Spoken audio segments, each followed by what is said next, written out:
Last year in 2018, the board successfully passed a resolution to approve the expansion of FP5. That was a funding source that would make us a stable funded organization.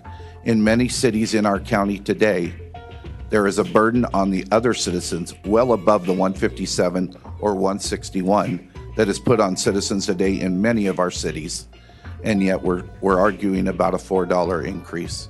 I would encourage the board to pass the resolution. I would encourage the board to continue to move this forward. The 3% growth is not exorbitant amount at all, and it will continue to let us be able to become a stable funding source and move forward. We're getting off of the general fund.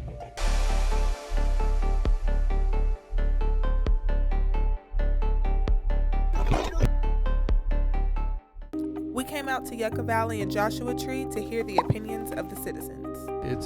It's not fair. I'm a retired firefighter. I live in Joshua Tree, and I definitely oppose, not from the standpoint of being a tax increase, but from the standpoint that they're going to take the closest fire station to me, my house, and move it to Yucca Valley. I know the fire service is expensive, because I am one or was one.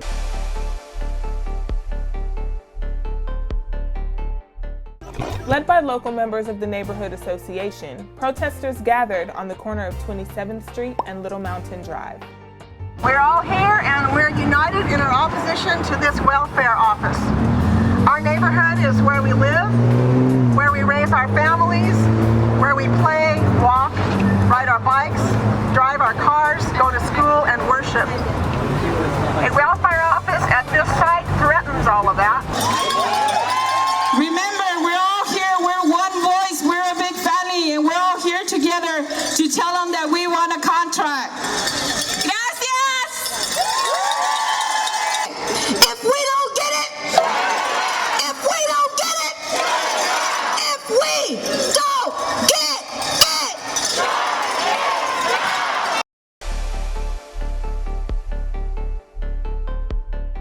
Have a background of like community service and being around a bunch of different people, you know, and actually showing, you know, what he's done or what he's capable of doing.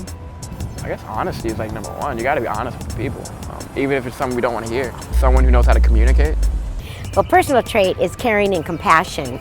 To me, compassion is everything. And if you have a heart for people like you say you do, then have the compassion and do something about it. If I can give you three: honesty, communication. The third one would probably be perseverance. You face a lot of challenges from fellow politicians, from the public, from all these different sources. So you're going to need that perseverance in order to get through those trials, those tribulations. Well, I can't just hear them say they're going to create change, because politicians always say that. It's the actual do change. Where have you been before? What have you done? Have you ever been on the streets? Have you ever helped those that are on the streets? I would definitely vote for someone like that. If the county were to focus more of its resources on things that can actually help people get more diversified in their skill sets and actually be able to be more available for higher paying jobs, I think that would probably benefit San Bernardino the most.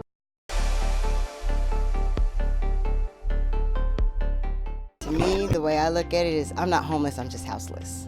Because I can still live my everyday life. I still get my food stamps, I'm going to school. But other than that, I don't have to look like I'm homeless to be homeless. They're looking for you to look dirty, grungy, smelly, and you don't.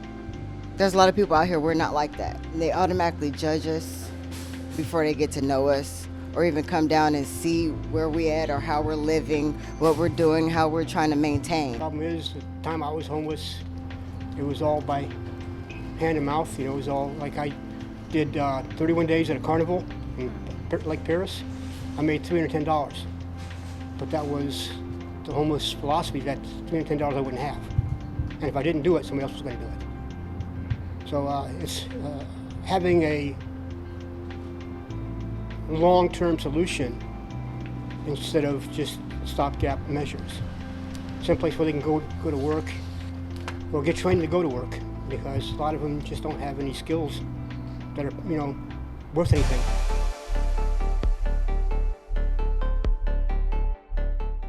I hear from the top down, from the governor who came out and talked to us, from everybody else, we need to get affordable housing. What I'm hearing is we can't get affordable housing because all the rules and bureaucracies in place to get affordable housing. We don't understand what those impairments are for affordable housing, that we can't even go work with people we may have our contacts with as political figures to hopefully advocate for changes to some of those rules and bureaucracies to use those dollars or to use their income to help. I've seen these things for they call it 3D printing houses now. That's literally a machine that goes out and they can make a house in one day.